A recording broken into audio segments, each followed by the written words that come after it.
काफ़ा सदक़ल्लाहुल अज़ीम। Stage पर तशरीफ फरमा मुअज़्ज़ज़ व मुक़्तदर उलमाए किराम और तमाम मुअज़्ज़ज़ सामीईन, आज का ये प्रोग्राम जो सालाना इजलास की तरह हर साल मुनाकिद होता रहा है, आज फिर बड़ी शान और शौकत के साथ जामिया दारुल उलूम दार मोहम्मद शाहजहानपुर में उसके वसी और अरीज सहन में अल्लाह के फजल व करम से और आप हजरात की दुआओं और मोहब्बत के नतीजे में मुनाकिद हो रहा है। मुझे आज आकर बेइंतहा खुशी हुई। गुज़िश्ता साल जब हम जलसे में शरीक हुए थे तो आप तमाम हजरात भी मौजूद थे, मैं भी था, लेकिन इस इदारे की ये दौर दीवार मौजूद नहीं थी। उस वक्त हजरत कारी जुल्फान साहब दामत बरकातुहुम जो इस इदारे के लिए और अपने इस पूरे इलाके के लिए फिक्रमंद रहते हैं, उन्होंने तज़किरा किया था कि इस जमीन का बंदोबस्त खरीदने का हो चुका है और इंशाअल्लाह हम जल्द ही इस हिस्से को तामीर करेंगे।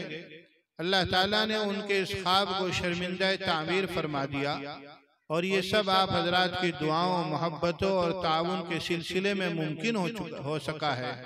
अल्लाह ताला आप तमाम हजरात की इन मोहब्बतों को और आपकी इन दुआओं को और इस ताउन को अपनी बारगाह में शर्फ कबूलियत अता फरमाए। आमीन। गुज़िश्ता कई साल से हम देख रहे हैं कि कारी जुल्फान साहब और उनके रुफ़क़ा ने इस बयाबा जंगल में पहले मस्जिद की तामीर का काम शुरू किया, फिर उसके बाद उसके दाएं बाएं कुछ कच्चे पक्के कमरे बनाए और फिर आज अल्लाह ताला ने इस मकाम तक इस इदारे को पहुंचा दिया।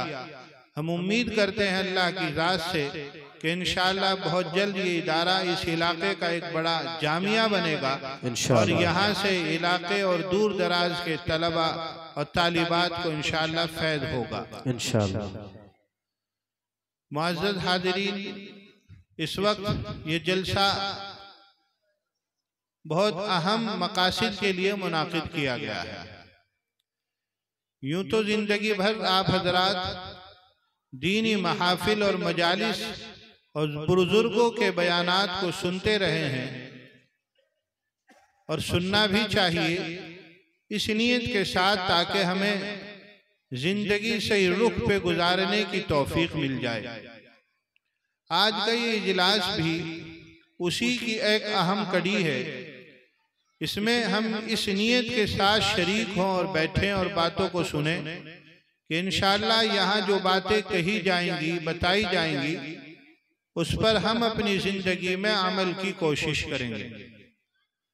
अगर हम यहाँ सिर्फ बैठे रहे और थोड़ी बहुत देर बैठकर जलसे में शरीक होकर के यहाँ की रौनकों को देखकर और फिर वापस अपने घर चले गए और जो बातें यहाँ बताई गई उनको अपने दामन से न बांधा, तो जितनी देर आप यहाँ बैठेंगे उस बैठने का सवाब तो आपको मिलेगा, लेकिन उस बात से कमा हक़्क़हू फायदा आपको नहीं पहुँच सकेगा। उस बात से 100% फायदा तभी होगा जब हम यहाँ से जाने के बाद उन बातों पर अमल की भी कोशिश करें और अल्लाह से तौफीक मांगे। अल्लाह ताला हम सबों को अपनी प्यारी और अपनी महबूब जिंदगी गुजारने की तौफीक अता फरमाए। आमीन। आप तमाम हजरात ने इस इदारे की तामीर के साथ साथ जिस तरह से ये इदारा रोज़ व शब तामीर के मैदान में अल्हम्दुलिल्लाह तरक्की हासिल कर रहा है, उससे कहीं ज़्यादा इसका तालीमी मेयार बहुत बुलंद है। अभी आपने नमूने के तौर पर बच्चे और बच्चियों के प्रोग्राम को सुना, उनके अंदाज को सुना और देखा और पढ़ा, उनके जज्बों को आपने सुना, उनके अंदाज़े बयान को आपने देखा, वो जिन मौज़ूआत पर आपको अपनी बयानात, मुकालमात और अपना प्रोग्राम पेश फरमा रहे थे, यकीनन वो ऐसे हसास उन्वानात और मौज़ूआत हैं कि जिन पर हमें गौर व फिक्र करने की ज़रूरत है। बहरहाल इस इदारे के असातिज़ा किराम बहुत ज़्यादा मुबारकबादी के मुस्तहिक हैं कि उन्होंने इन बच्चों को तराशा, इनको सलाहियत दी, इनको इस काबिल बनाया कि आज ये सैकड़ों के मजमे में माइक पर खड़े होकर अपनी बात को सुना रहे हैं, अपनी तैयारी को हमारे सामने पेश कर रहे हैं। ये सब तभी हो चुका जब इनके असातिज़ा ने इन पर मेहनत की और कुर्बानियाँ की और उनको तैयार किया। अल्लाह ताला इस इदारे के तमाम असातिज़ा किराम को अपनी बारगाह में शर्फ़ क़बूलियत अता फरमाए और इस इदारे में पढ़ने वाले तमाम तालबा और तालिबात को अल्लाह ताला इल्म नाफ़े नसीब फरमाए। मुझे बहुत ज़्यादा लंबी चौड़ी बात नहीं करनी है, मुख्तसर सी बात आप हजरात के सामने रखनी है।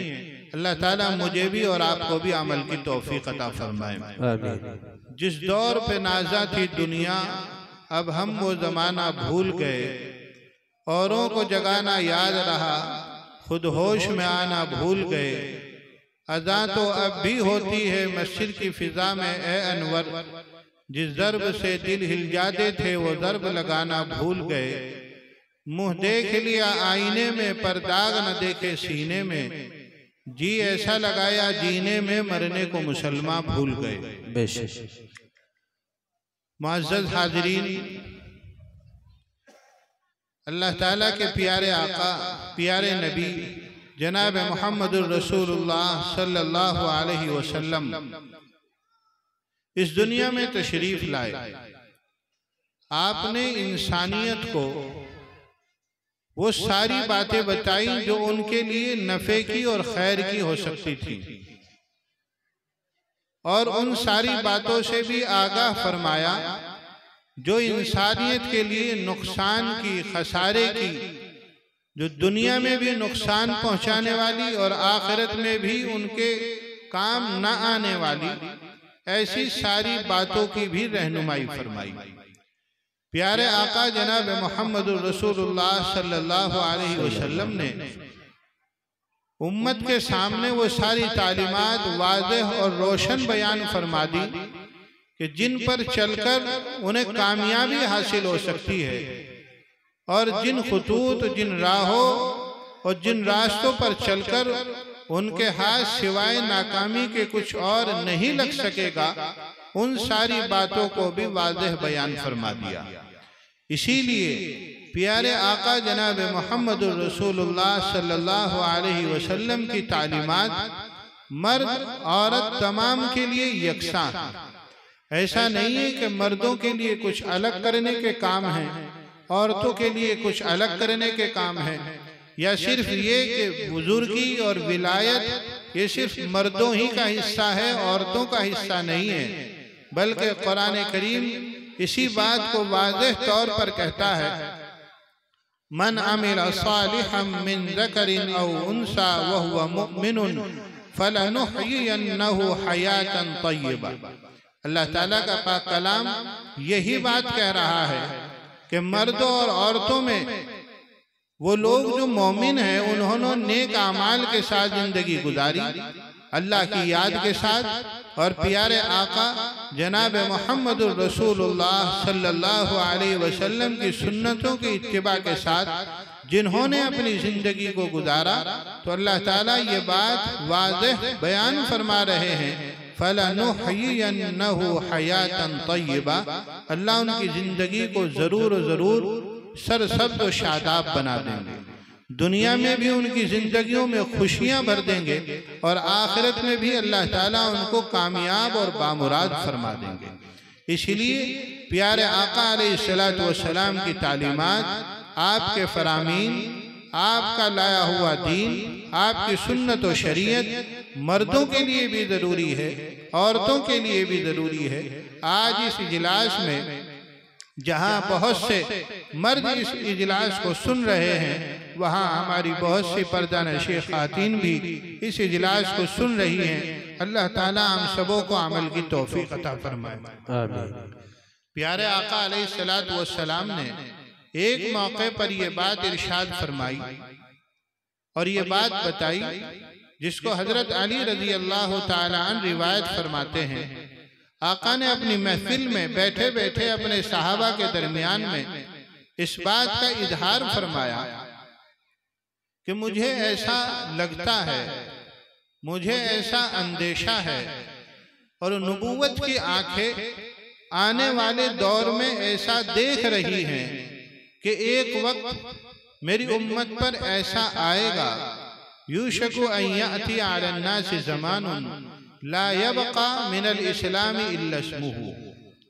प्यारे आका अलैहिस्सलातु वस्सलाम 1450 साल पहले इस बात का इजहार फरमा रहे हैं और इस बात को अपने सहाबा के दरमियान बयान फरमा रहे हैं और कह रहे हैं कि मुझे ऐसा लग रहा है, ऐसा अंदेशा है कि मेरी उम्मत पर एक वक्त ऐसा आएगा कि उस वक्त मुसलमान इस्लाम सिर्फ नाम का बाकी रह जाएगा, उसकी असल रूह खत्म हो जाएगी।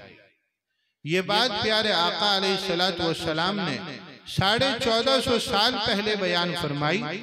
आका को अंदेशा था, आका की नबूवत की नजरें इस बात को देख रही थी, परख रही थी कि एक जमाना ऐसा आएगा कि उस वक्त इस्लाम ममालिक दर ममालिक फैल चुका होगा, गांव दर गांव पहुंच चुका होगा, लेकिन ऐसा वक्त आएगा कि इस्लाम सिर्फ नाम का बाकी रह जाएगा और उसकी असल रूह खत्म हो जाएगी।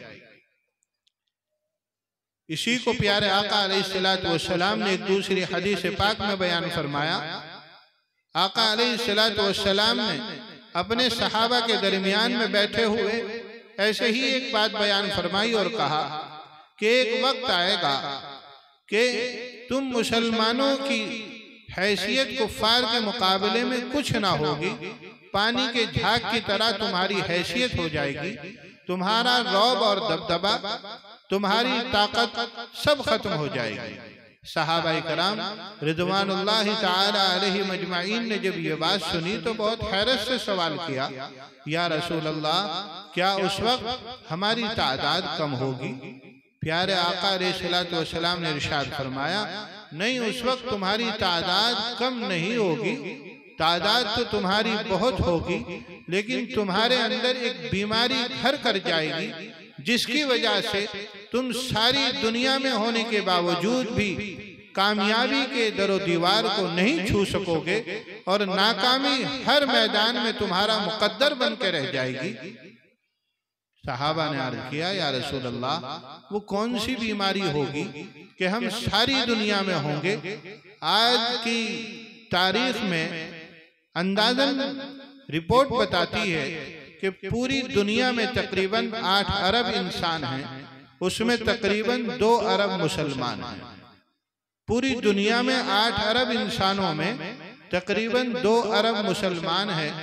उन 2 अरब के बारे में 1450 साल पहले प्यारे आका अलैहिस्सलातु वस्सलाम ने यह बात इरशाद फरमाई कि तुम तादाद में बहुत ज्यादा होंगे, तुम हर मुल्क में होंगे, हर इलाके में मिलोगे, हर गांव देहात में मुसलमान होगा, लेकिन वो अपनी असली शनाख्त और अपनी ताकत को खो चुका होगा और उसकी एक वजह होगी कि तुम्हारे दिलों में वहन की बीमारियां हो जाएगी। साहबा ने पूछा, या रसूल अल्लाह, ये वहन की बीमारी क्या है? आका अलैहिस्सलातु वस्सलाम ने इरशाद फरमाया कि ये बीमारी दुनिया से मोहब्बत और मौत से नफरत करना।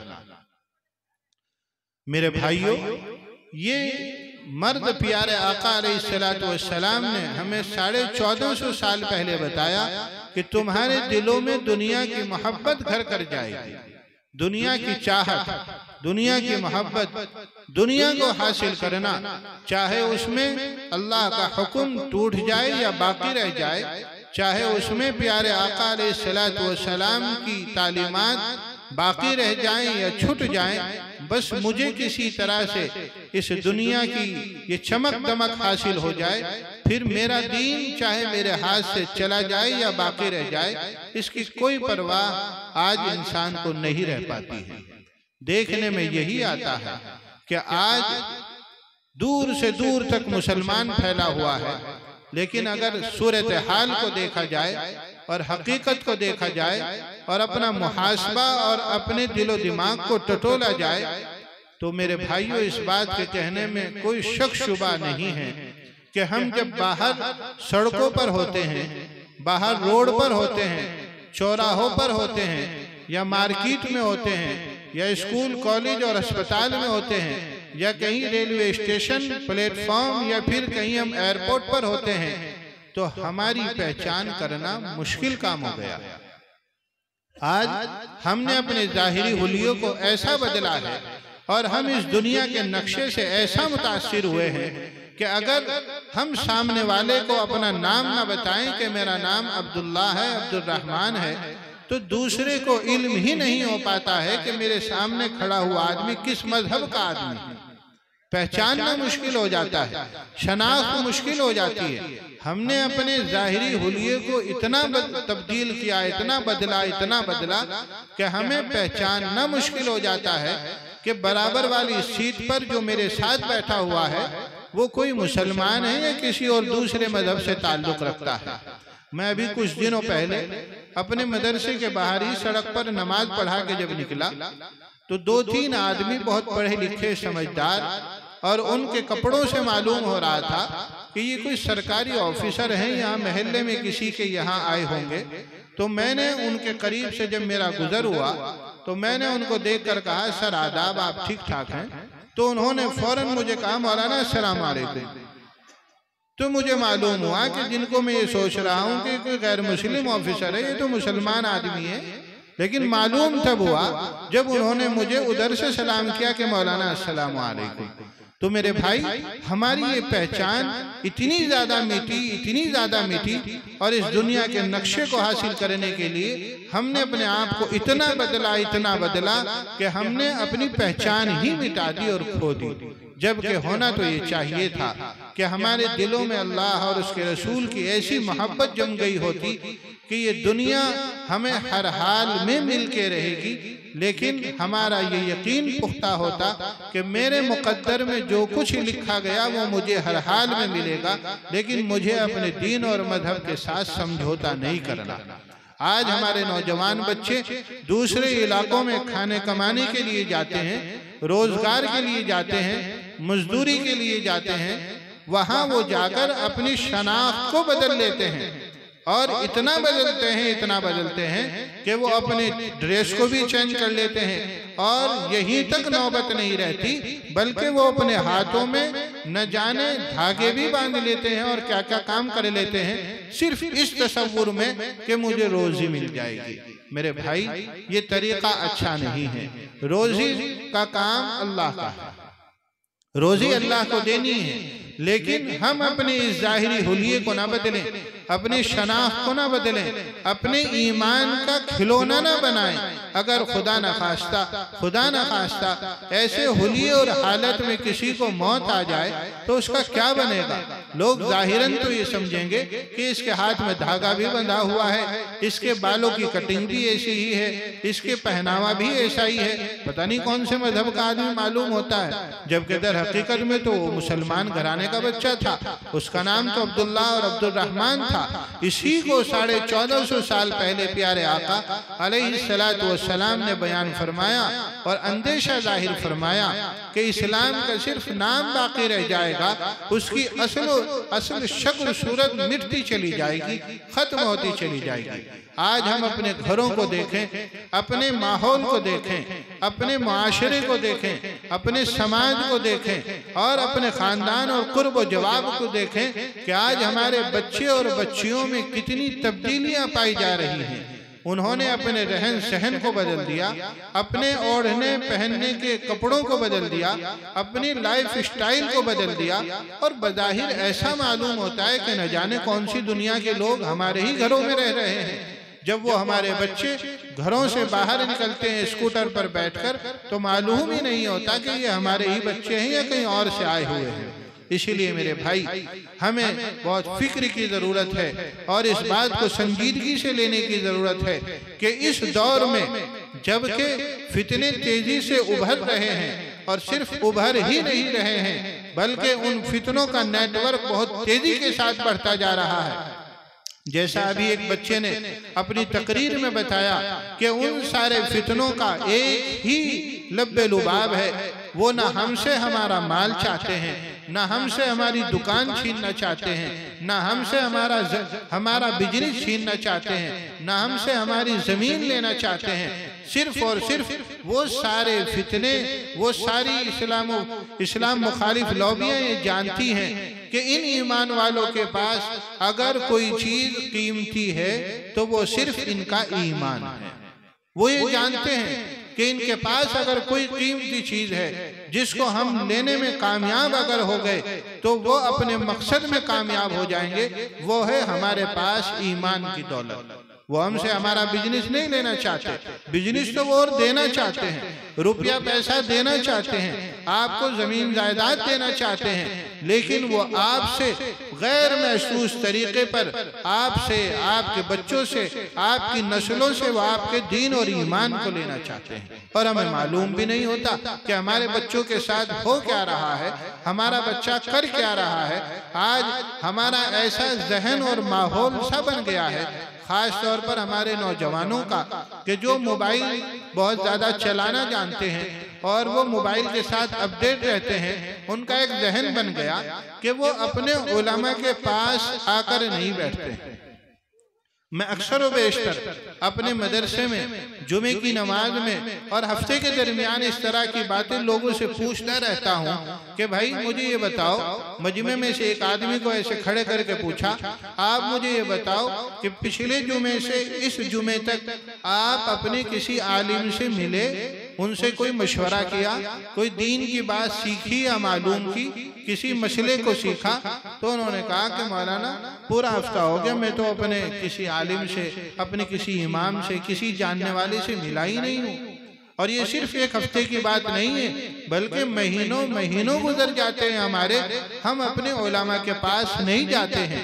हमें अगर कोई ज़रूरत पेश आती है तो हम फौरन मोबाइल उठाते हैं, उसमें यूट्यूब पर सर्च करते हैं और फिर किसी की बात भी सुनने लग जाते हैं।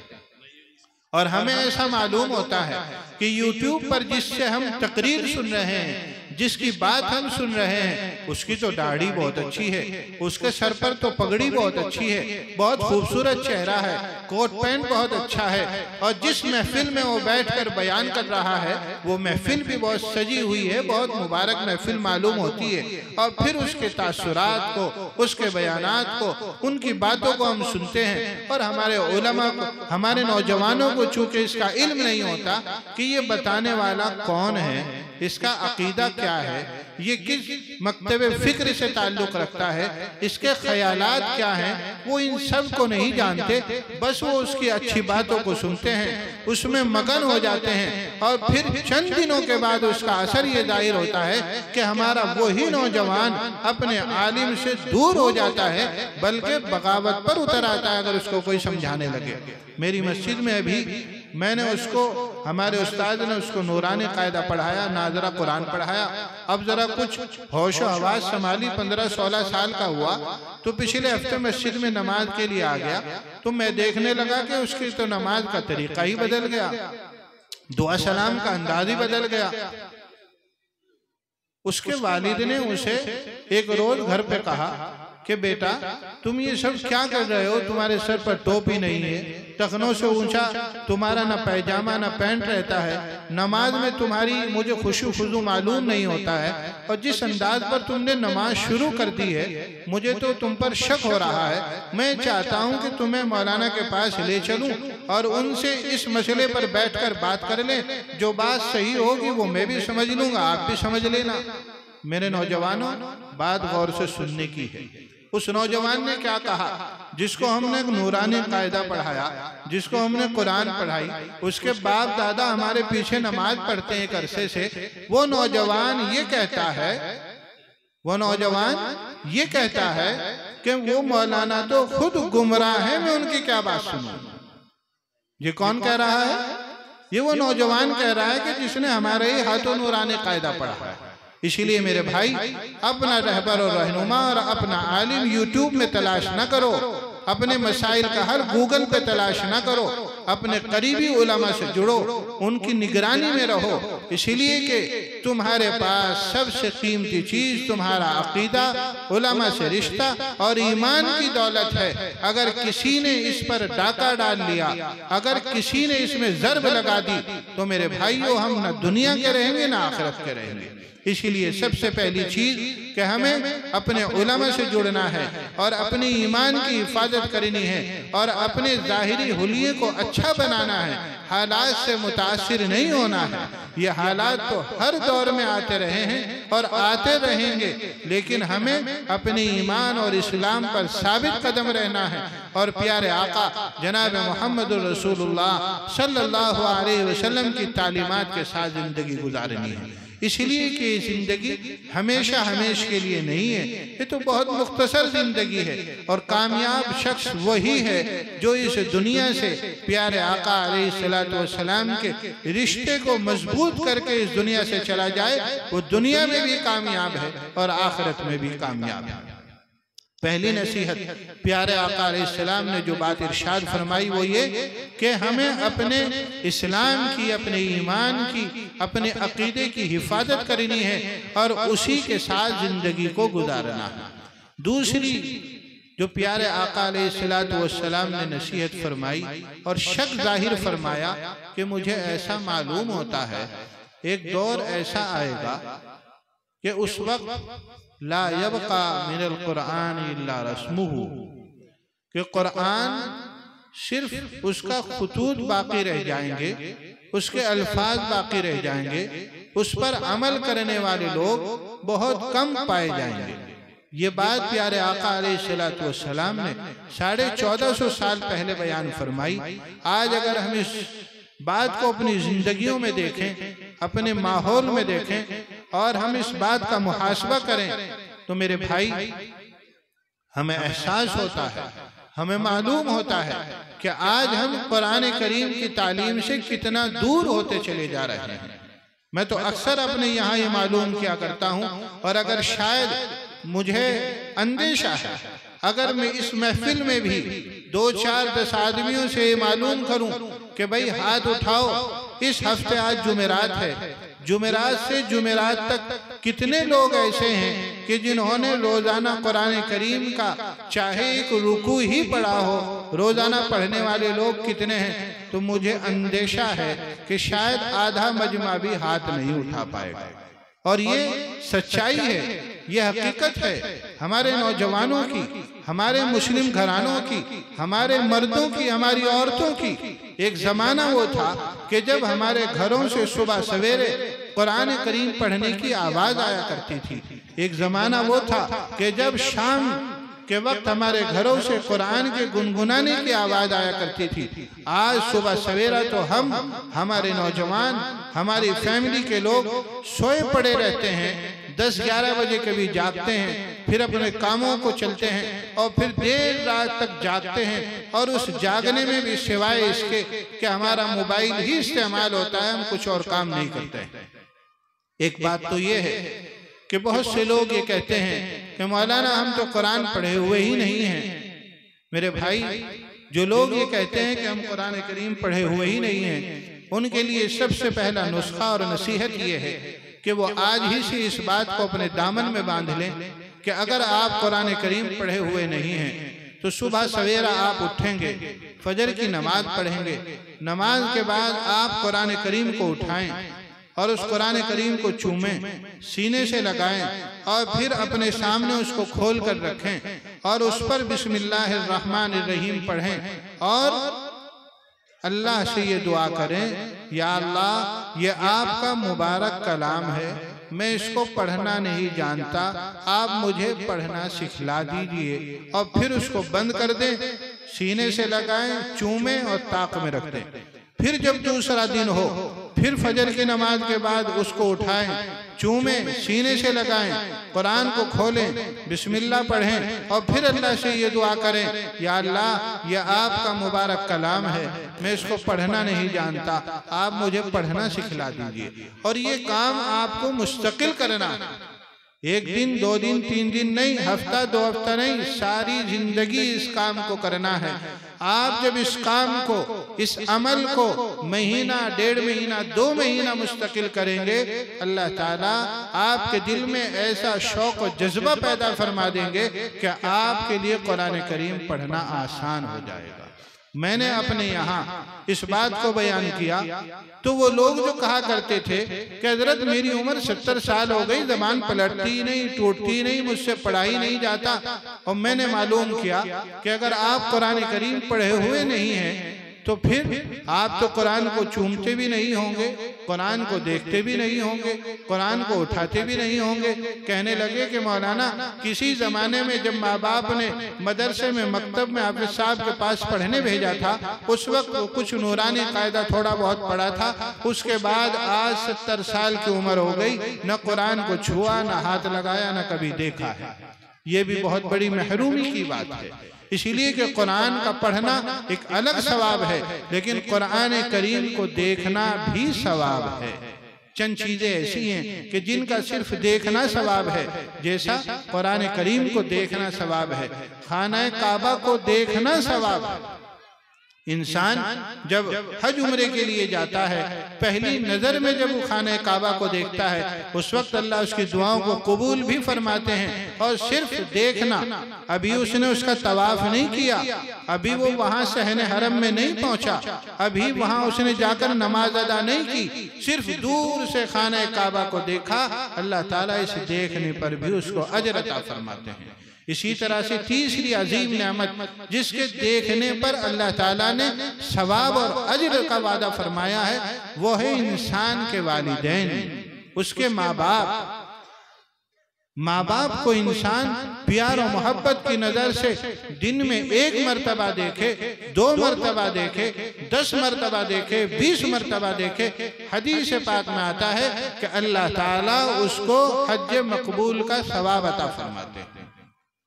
बाद साहबा ने सवाल किया, या रसूलल्लाह, हम जितनी मर्तबा अपने माँ बाप को देखेंगे इतना ही हमें हज का सवाब मिलेगा?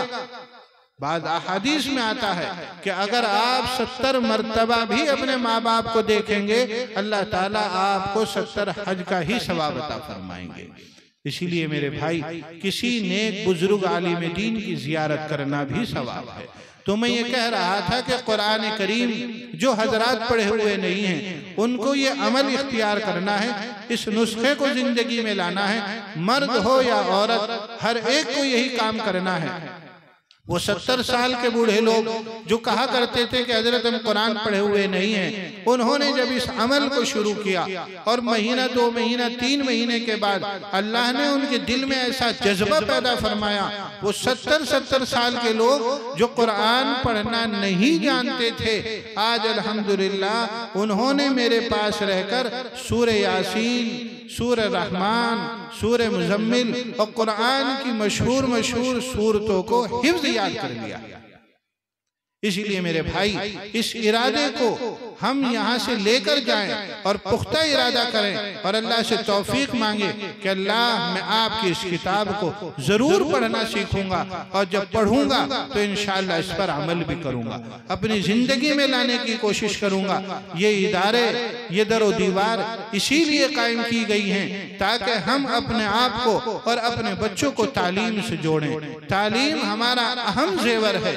आज हमारे पास सबसे कीमती चीज अगर कोई है तो वह हमारे इदारे और यहाँ से मिलने वाली हमारी तालीम है। मेरे भाई, हमें अगर रोटी ना मिले तो जिंदगी गुजर जाएगी, सुबह को मिले शाम को ना मिले जिंदगी गुजर जाएगी, अच्छी ना मिले हल्की मिल जाए जिंदगी गुजर जाएगी। हमारा घर अच्छा ना बने जब भी काम चल जाएगा। हमारा लिबास अच्छा ना हो तब भी काम चल जाएगा।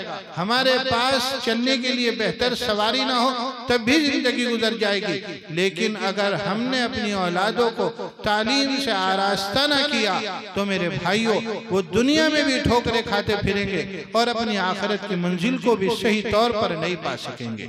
इसीलिए ये दरो दीवार, ये इदारे हमारे पास इसीलिए हैं कि हम अपने बच्चों को, बच्चियों को तालीम के मैदान में इतना आगे बढ़ाएं, इतना आगे बढ़ाएं कि हमारे बच्चे डॉक्टर, इंजीनियर, वकील, हर मैदान में, हर शोबे में कामयाब होने वाले बन जाएं। लेकिन उसकी पहली शर्त यह है कि हम अपने बच्चे को सब कुछ बनाएं। सबसे पहले उसके दीन और ईमान और अकीदे को मजबूत कर दें, उसके दीन और ईमान को मजबूत कर लें। फिर वो जिस माहौल में भी जाएगा, वो जिस कॉलेज में भी जाएगा, जिस यूनिवर्सिटी में भी जाएगा, जिस शोबे में भी तालीम हासिल करेगा, उसके इर्द गिर्द चाहे फिर कैसे ही लोग हों, उसके साथी कैसे ही हों, उसके स्कूल का माहौल कैसा ही हो, इंशाअल्लाह वो हर माहौल में अपने ईमान को और यकीन को बचाने वाला बन जाएगा। आज कितने वाक़यात हम खुद सुन रहे हैं, आप भी पढ़ रहे होंगे, आप भी अखबारात के जरिए से इन खबरों को देखते और पढ़ते होंगे कि हमारे कितने बच्चे और बच्चियां गैरों के साथ चले गए हैं, मुर्तद हो गए हैं। उसकी एक वजह यही है कि हमने उनको अच्छी स्कूल की तालीम का इंतजाम तो करा दिया, अपने इलाके के मशहूर स्कूल में तो उनको एडमिशन दिला दिया, लेकिन उनकी ये फिक्र न की कि उनका ईमान मजबूत होता, उनका अकीदा मजबूत होता। अगर उनका ये बुनियादी चीज मजबूत हो जाती तो फिर वो माहौल में किसी में भी चले जाते, वो इस इर्तिदाद का कभी शिकार न होते। इसलिए मेरे भाई, हमें इस बात की जरूरत है कि हम खुद भी कुरान करीम को पढ़ने वाले बने, अपने नौजवान बच्चे और बच्चियों की इसकी तालीम दें कि अगर हमारा बेटा सुबह को काम पर जाता है, ड्यूटी पर जाता है, नौकरी पर जाता है, तो उसके लिए हम ये लाजिम कर दें कि माँ जब तक उसको नाश्ता नहीं देगी, माँ जब तक उसको नाश्ता नहीं देगी, जब तक कि वो कुरान की 2-4 आयतें सफ़ा 2 सफ़ा की तिलावत न कर ले, जब तक माँ उसको नाश्ता न दे। और उस नौजवान को चाहिए कि मेरी माँ जितना मेरे लिए चाय और नाश्ता तैयार कर रही है, मुझे चाहिए कि मैं ज़रा पाक साफ होकर वुजू करके इतना कुरान की चंद सतरों को पढ़ लूँ। इसका एक फ़ायदा तो ये होगा, जब आप घर से निकलेंगे अल्लाह की हिफाजत में आ जाएंगे। आप कहीं भी जाएंगे, अल्लाह आपके जान और माल की हिफाजत के साथ साथ इस कुरान की चंद आयतों के नूर की बरकत से अल्लाह पूरे दिन आपके ईमान की भी हिफाजत का फैसला फरमा देंगे।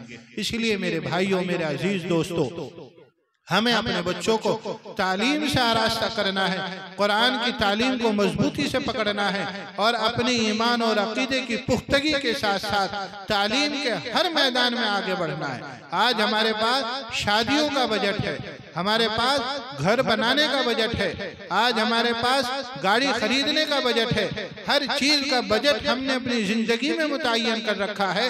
अगर हमारे पास बजट नहीं है तो सिर्फ वो बच्चे को पढ़ाने का बजट नहीं है। इस मैदान में आकर हम कमजोर हो जाते हैं और अपने बच्चों को पढ़ाई से दूर कर लेते हैं और फिर उसको कामकाज में और बिजनेस में या मजदूरी में कहीं भी डाल देते हैं। ऐसा नहीं होना चाहिए। हमारी सारी जरूरतें एक तरफ, हमारा सबसे ज्यादा बजट होना चाहिए वो ये कि हम अपने बच्चे को पढ़ाएंगे, चाहे हम रूखी सूखी रोटी खाकर अपनी जिंदगी गुजार लेंगे। इसलिए कि अगर हमने इसको तालीम से आरास्ता कर दिया तो ये दुनिया में भी खुश खुर्रम रहेगा और आखिरत में भी इंशाअल्लाह अल्लाह के यहाँ बेहतरीन मकाम पाएगा। तीसरी बात जो प्यारे आका अलैहिस्सलातु वस्सलाम ने इरशाद फरमाई वो ये कि मुझे ऐसा अंदेशा है और मुझे ऐसा लगता है कि एक दौर आएगा, उस वक्त मेरी उम्मत के अफराद बहुत ज्यादा होंगे, लेकिन मसाजिदुहुम आमिरतुन वहिया खराबुम मिनल हुदा, कि मसाजिद बड़ी बड़ी तामीर होंगी, इलाका दर इलाका, महल्ला दर महल्ला, गांव दर गांव, शहर दर शहर मसाजिद खूब हो जाएंगी, उनके बनाने वाले लोग खूब होंगे, आलीशान मसाजिद तामीर की जाएंगी, लेकिन मस्जिदें अपनी असली रूह से खाली हो जाएंगी। मस्जिदों की असली रूह और रौनक टाइल और पत्थर रंग रोगन नहीं है। मस्जिदों की असली रूह बेहतरीन कालीन का बिछा देना, उसमें बेहतरीन झूमर का लगा देना, उसमें आलीशान कंपनी के पंखे लगा देना, ये मस्जिद की असल रूह नहीं है। मस्जिद की असल रूह है उसके नमाजी, उसमें सजदा करने वाले लोग, उस घर में बैठकर अल्लाह को याद करने वाले लोग, उस घर में बैठकर अल्लाह के जिक्र करने वाले लोग, ये मस्जिद की रूह है। और मस्जिद उन्हीं को सुबह शाम पुकारती है कि आओ हय्या अलस सलाह, आओ हय्या अलल फलाह। मस्जिद सुबह शाम उन्हीं को बुलाती है। आज अगर हम अपना मुहासबा करें और अपने दाएं बाएं देखें तो मेरे भाई, मेरी ये बात आपको थोड़ी नागवार लग सकती है, लेकिन मैं जो कह रहा हूं यही हमारे समाज की हकीकत है। और वो ये है कि आज हम मस्जिदों के ताल्लुक से, नमाज के ताल्लुक से हमारी ये आदत बन गई है कि ज्यादातर लोगों का जहन ऐसा सेट हो गया है कि नमाज तो सिर्फ जुमे की ही नमाज पढ़नी है, उसके अलावा तो बाकी रोजाना की 5 वक्ता नमाज का कोई इतना अहम मसला नहीं है। मेरे भाइयों, इस मजमे में भी ऐसे ही लोग आज भी मौजूद होंगे जो जुमे से जुमे की ही नमाज पढ़ते हैं और उसके अलावा पूरे हफ्ते की नमाज से गाफिल रहते हैं और कुछ जरूरी भी नहीं समझते कि नमाज में जाना भी है। मेरे भाई, सिर्फ जुमे से जुमे को जाना, उसमें भी एक बहुत कड़वी सी बात आपको कह के जा रहा हूं, जुमे से जुमे की नमाज पढ़ना भी नमाज कमा हक़्क़हू नमाज नहीं है, सिर्फ एक खाना पूरी है। जुमे की नमाज भी हकीकत में जुमे की नमाज नहीं है, सिर्फ एक खाना पूरी है। ये भी जा रहा है, मैं भी जा रहा हूँ, वो भी आ रहा है, मैं भी आ रहा हूँ, बस इधर से भी चले आ रहे हैं, उधर से भी चले आ रहे हैं। और जुमे के दिन मस्जिद का सहन भी छोटा पड़ गया, बस आए और फटाफट इमाम साहब के साथ रुकू सजदे किए और सलाम फिरते फिर गायब हो गए पूरे हफ्ते के लिए। सिर्फ यही हमारी नमाज का हाल है। और किसी शायर ने बहुत ही अच्छा कहा था कि जोहर गई, असर गई, मगरिब का मुझे पता नहीं, इशा को था मैं काम से, फजर को मैं उठा नहीं। हकीकत भी यही है। तो जुमे की नमाज का हाल हमारा ये है, हमने न जुमे के आदाब सीखे हैं, न जुमे के आमाल सीखे हैं, न जुमे की अहमियत, नमाज की अहमियत को सीखा है। मैं तो अपने यहाँ अक्सर यही सबक दिया करता हूँ, आप भी देखते होंगे, यहाँ भी मसाजिद का यही हाल होगा कि इमाम साहब खुतबे के लिए मिंबर पर तशरीफ ले आए, लोग आ रहे हैं, कुछ वजू कर रहे हैं, कुछ लोगों ने इधर इमाम साहब मिंबर पर तशरीफ ले आए, कुछ लोग सुन्नतों की नियत बांध रहे हैं फटाफट। वो ये समझ रहे हैं कि जितना इमाम साहब खुतबा पढ़ेंगे इतना तो मैं 4 रकात का काम भी पूरा कर लूंगा, जितना इमाम साहब खुतबा पूरा करेंगे इतना तो मैं 4 रकात से फारिग हो जाऊंगा, उसके बाद नमाज में शरीक हो जाऊंगा। हमने कभी सीखा ही नहीं कि किस चीज की किस वक्त अहमियत है, मुझे कौन सा काम किस वक्त करना है, अल्लाह और उसके रसूल का इस वक्त हुक्म क्या है। मेरे भाई, एक बात याद रखना, दीन इस्लाम, शरीयत, प्यारे आका अलैहिस्सलातु वस्सलाम की तालीमात इंसान की तबीयत से नहीं चलती है कि मेरी तबीयत इस वक्त ये चाह रही है मैं ये नेक अमल कर लूं, मुझे सवाब मिल जाएगा। अगर इंसान की तबीयत से शरीयत पर सवाब मिला करता तो आप बहुत बारीकी से सोचिए, लाखों लोग हज के मौके पर हज के लिए मक्का पहुंचते हैं, लाखों लोग पहुंचते हैं, मर्द भी होते हैं, औरतें भी होती हैं। उस वक्त उन लाखों लोगों का मजमा हज के लिए गया हुआ होता है। आप सोचिए कि शरीयत के मानने में ही सवाब है, अपनी तबीयत के मानने में कोई सवाब नहीं है, चाहे आप कितना भी अहम काम कर रहे हो। अब ये लाखों लोग जो मक्का हज की नियत से पहुंचे हुए हैं, अब हज के दिनों में एक दिन आता है कि सबको मैदान अरफात में जमा होना है। आप में माशाअल्लाह बहुत से लोगों ने हज कर लिया होगा, बहुत से लोगों की नियत होगी, अल्लाह ताला सबको हज मकबूल की तौफीक नसीब फरमाए, आमीन। एक बात समझिएगा, सारे लोग मैदान अरफात में पहुंच गए हैं, सबको कहा जा रहा है कि आप खाने काबा को छोड़ दो, यहाँ ना बैठो, मैदान अरफात में चले जाओ। और मैदान अरफात क्या है? एक कंकरीला मैदान है जहाँ कोई साया नहीं, कोई इंतजाम नहीं, धूप ही धूप, गर्मी ही गर्मी, और पथरीला मैदान, पहाड़, चट्टान, इसके अलावा कुछ भी नहीं। लेकिन इस वक्त शरीयत का हुक्म यह है कि आपको ये खाना काबा छोड़ना पड़ेगा, मैदान अरफात में जाना पड़ेगा। जबकि अकल ये कहती है कि अल्लाह, ये तो वो जगह है कि जहां नमाज अदा करने का सवाब 1 लाख के बराबर, इसको देखना भी सवाब। इतनी मुकद्दस जगह में बैठा हुआ हूँ कि मेरी आंखों के सामने खाना काबा, और मुझे हुक्म हो रहा है कि मैं मैदान अरफात चला जाऊं। अकल ये कहती है कि नहीं, वहाँ पथरीले मैदान में जाकर मुझे क्या मिलेगा? यहाँ मेरे सामने खाना काबा है, यहीं बैठना चाहिए, यहीं सवाब मिलेगा। अकल ये कहती है, लेकिन अकल से कोई फैसला नहीं होता, और शरीयत अकल के तकादे पर अजर व सवाब भी नहीं देती है। उस वक्त अल्लाह का हुक्म यही है, और इसी के मानने में अजर व सवाब है कि आप खाना काबा को छोड़ दें, आप मैदान अरफात ही चले जाएं, तभी आपका हज भी होगा और तभी आप बेहतरीन हाजी भी बनकर लौटेंगे। यही बात है मेरे भाई कि हम अपने तकाजे, अपनी नियत, अपने दिमाग से दीन को ना समझें।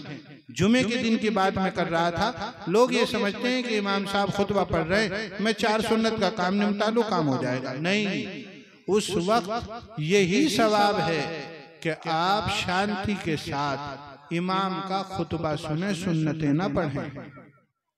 स्टेज पर बहुत से उलमा, मुफ्ती, अइम्मा हजरात बैठे हुए हैं, आप उनसे मालूम कीजिए, अगर कोई शख्स ऐसा करता है कि इमाम साहब खुतबा पढ़ रहे हों और वो सुन्नतों की नियत बांध ले, अगरचे उसका ये गुमान है कि मैं सुन्नत सवाब के लिए पढ़ रहा हूँ, लेकिन उस वक्त अगर वो सुन्नत की नियत बांधेगा तो वो गुनहगार होगा। क्या होगा? गुनहगार होगा।